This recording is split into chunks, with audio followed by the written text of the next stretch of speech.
नमस्कार दोस्तों, मैं श्री दीपक चौधरी महाविद्यालय ललितपुर से डॉक्टर श्री सिंह आज आप लोगों को बीए तृतीय वर्ष और एमए प्रथम सेमेस्टर की कक्षा में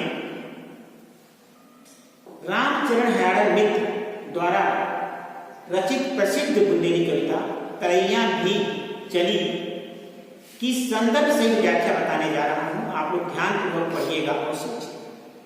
जैसा कि हम सभी जानते हैं कि बुंदेली साहित्य के प्रसिद्ध कवि रामचरण हयाड़र मित्र माने जाते हैं।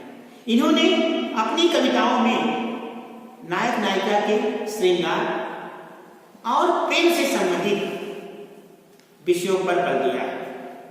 ठीक, आइए तरैया भी चली कविता को पढ़ते हैं। नहीं आए सजन भरता तरैया भी चली। ठीक, गए सज बन के युद्ध लड़न को अभय अजय गण विजय करण को अभिमानी के मान दरन को बांध कमर तलवार तरैया बीच चली। ठीक, संदर्भ क्या लिखोगे? प्रस्तुत पद्यावतरण बुंदेली काव्यधारा के यानी बुंदेली साहित्य के प्रसिद्ध कवि रामचरण हयाड़र मित्र द्वारा रचित प्रसिद्ध कविता तरैया भी चली शीर्षक से अवतरित है। ठीक, ये संदर्भ हुआ। और प्रसंग क्या लिखोगे? प्रस्तुत कविता में कवि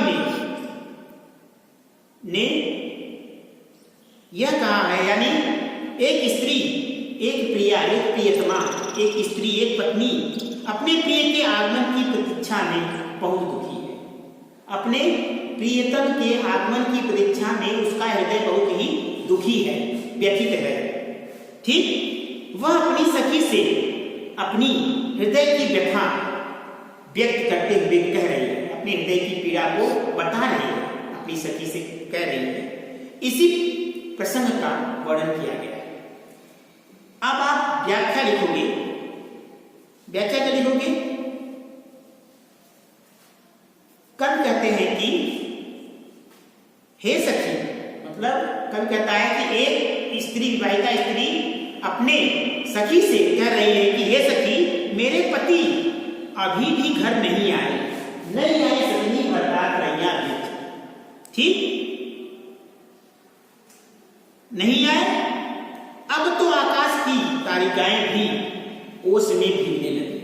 अब तो आकाश में तारे भी उदय हो गए हैं और तारों के उदय होने के कारण संध्या हो गई है। संध्या होने के कारण ओस से तारे भी भीग गए। ठीक, रात काफी हो रही है पर वे नहीं आए। अब उसके हृदय में पीड़ा की वेदना और बढ़ रही है और तीव्र हो गई। जैसे जैसे रात बढ़ रही है वैसे वैसे उस नायिका के हृदय की पीड़ा भी तीव्र हो रही है। ठीक है, तो आगे कह रहे हैं कि रात काफी हो रही है पर वे नहीं आए हैं।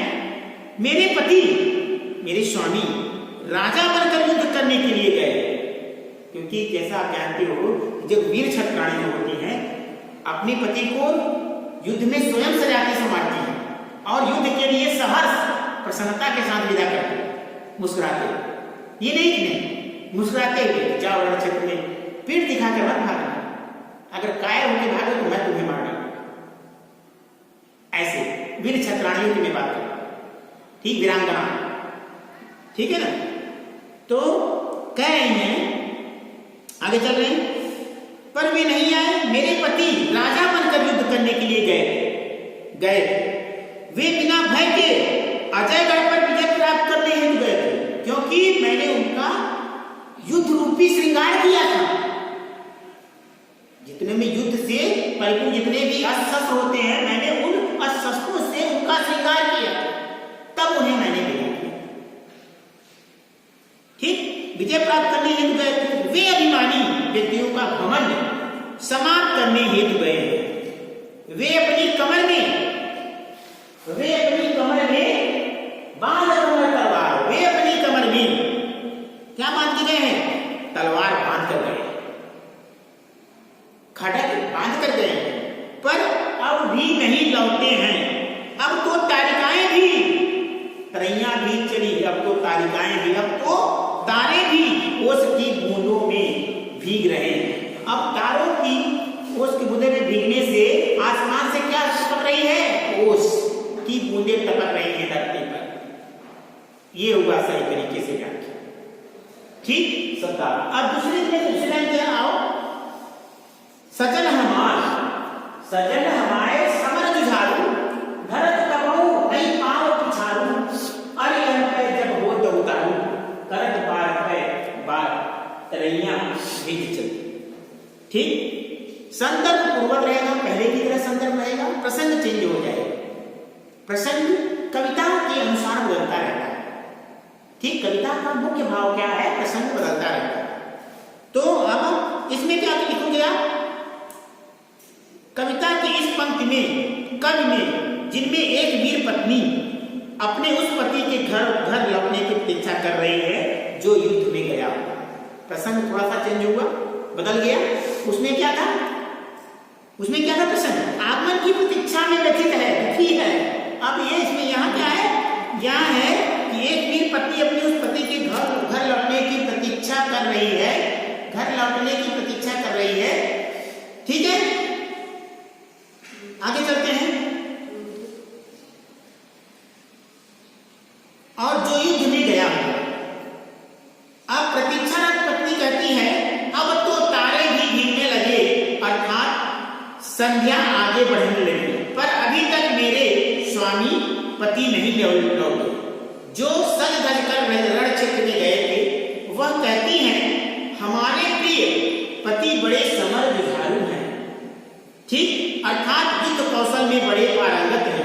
वे रण क्षेत्र में कभी भी पैर पीछे नहीं रखते, अर्थात रण क्षेत्र में अपना पीठ दिखाकर नहीं भागते। शत्रु का सारा वार सामने ही सहते हैं। वे जब शत्रुओं पर वार करते हैं तो फिर वारों पर वार ही करते चले जाते हैं। अर्थात हमारे जो पति स्वामी हैं वह युद्ध की कला में बहुत ही निपुण है। ठीक, पर आज अभी तक नहीं लौटे। यही बात मेरे हृदय को व्यथित कर रही है, मेरे हृदय को विचलित कर रही है, मेरे हृदय की तमाम जिज्ञासाओं को व्यथित कर रही है, मेरे हृदय में अनेक प्रकार की जिज्ञासाओं को उत्पन्न कर रही है, अनेक प्रकार की जिज्ञासाओं को उत्पन्न कर रही है। जबकि तारागण भी चलने लगे, जबकि संध्या हो गई, रात का समय हो गया और तारे उदय होने लगे। तारों का जलना मतलब तारों का उदय होना, तारे भी उदय होने लगे। ठीक है, यहाँ पे काव्य सौंदर्य क्या लिखोगे? यहाँ पर विशेष में एक वीर पत्नी को अपने वीर पति की वीरता पर उसे गर्व है, अभिमान नहीं, गर्व की भावना कि एक जो वीर छत्राणी अपने वीर पति की वीरता का क्या कर रही है? वर्णन कर रही है। और ऊपर से क्या, जब नहीं लौटे, आधी रात हो गई तो उसका हृदय क्या व्यथित, इसी बात को लेकर परेशान।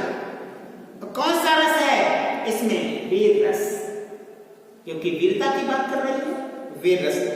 ठीक है, और कौन सा अलंकार? अनुप्रास अलंकार और अतिशयोक्ति अलंकार और रूपक अलंकार। ठीक है, आज के लिए इतना ही बच्चों। उम्मीद करता हूं मैंने आपको जो रामचरण हैरान मित्र द्वारा रचित प्रसिद्ध बुंदेली कविता या गीत तरैया बीच चली की संदर्भ सहित व्याख्या बताई, वह आपको अच्छी तरह से समझ में आ गई होगी। बहुत बहुत धन्यवाद।